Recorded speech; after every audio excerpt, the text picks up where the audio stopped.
দর্শক শ্রোতা মণ্ডলী, আসসালামু আলাইকুম। প্রত্যেকে আমার প্রাণঢালা অভিনন্দন গ্রহণ করুন। এখন আমি আমেরিকার নিউ ইয়র্কের ফিল্ডস্টোন রোড থেকে সরাসরি আপনাদের সঙ্গে কথা বলছি। আমি যখন এই এরিয়াতে আসলাম, এই এরিয়ার প্রত্যেকটি বাড়ি এবং গোছানো রাস্তাঘাট সব কিছু দেখে মনে হলো এখান থেকে একটি লাইভ প্রোগ্রাম করি। তো প্রোগ্রামটা এরকমই।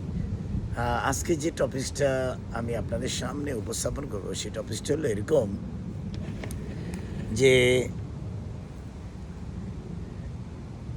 আপনি যখন আপনার সার্কামস্টেন্সেস এরিয়াতে বিভিন্ন মানুষের সঙ্গে মিশবেন এবং আপনার ফেভারে যখন কাউকে চিন্তা করবেন যে এই লোকটা আমার ফেভারে কথা বলুক, সেটা আমি মনে করি একজন বিবেকমান মানুষ হিসাবে এটা আপনার কখনো চিন্তা করা উচিত নয়।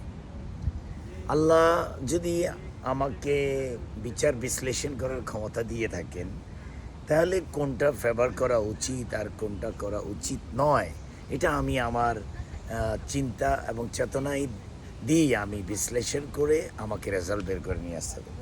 কিছু মানুষ সমাজে আছে, আপনারা দেখবেন, যারা আপনাদের সঙ্গে কথোপকথন, বিভিন্ন আড্ডা, বিভিন্ন প্রবলেম যখন তৈরি হবে, তখন দেখবেন যখন আপনার কাছে তার সেই অবস্থান সম্পর্কে বিশ্লেষণ করবে, তখন সেটা বিশ্লেষণ করার পর যদি আপনি তার ফেভারে কথা বলেন, দেখবেন যে আপনাকে সে খুব পজিটিভলি অ্যাকসেপ্ট করেছে।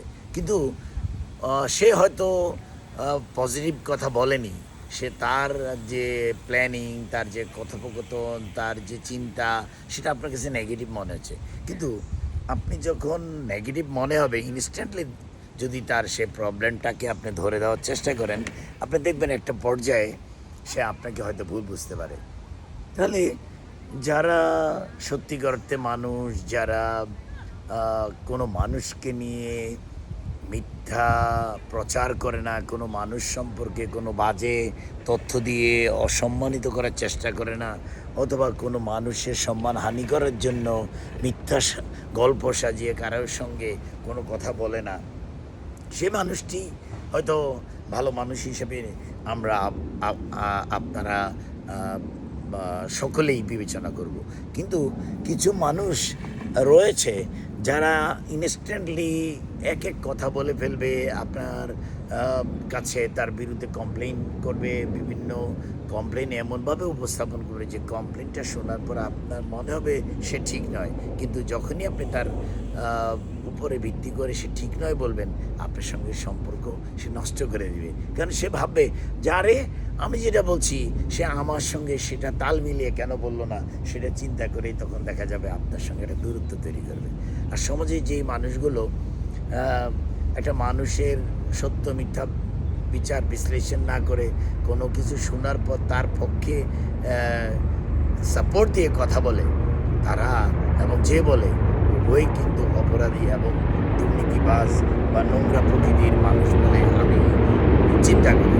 ওদের এই সমাজে আপনি যখন একজন ভালো মানুষ হিসাবে চলার চেষ্টা করবেন, মানুষের সঙ্গে ভালো পরিকল্পনায় আবদ্ধ হয়ে ভালো বুদ্ধি মানুষকে দেওয়ার চেষ্টা করবেন, আপনি দেখবেন আপনি অনেকের সঙ্গে অ্যাডজাস্ট করার না কারণে আপনি একা হয়ে যাওয়ার সম্ভাবনা থাকবে। আর কিছু কিছু ক্ষেত্রে আপনাকে ছাড় দিয়ে এগোতে হবে, যেই ছাড়ের কারণে হয়তো আপনি সংঘবদ্ধভাবে আপনার অবস্থানটাকে তৈরি করতে পারেন। অতএব আরেকটি সুন্দর সময়ে যে কোনো অবস্থায় যে কোনো পরিবেশে যাওয়ার আগ পর্যন্ত যে যেখানেই থাকুন, ভালো থাকুন। আল্লাহ হাফেজ।